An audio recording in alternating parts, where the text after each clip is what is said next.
So, merienda muna guys. Ayan, bago umuwi. Ito yung red beans at sweet corn. Ayan.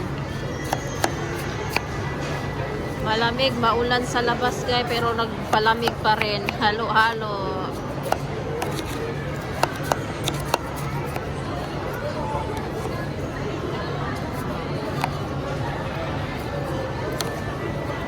Parang kumonti na yung ano. Masarap to guys. Mamaya bili ako ng isa. Maulan kasi, hindi pa makauwi. Ang lakas ng ulan. Kaya lamon ng lamon habang umuulan.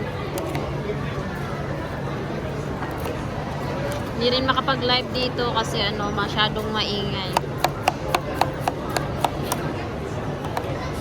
Ayan, lamon na lang ng lamon.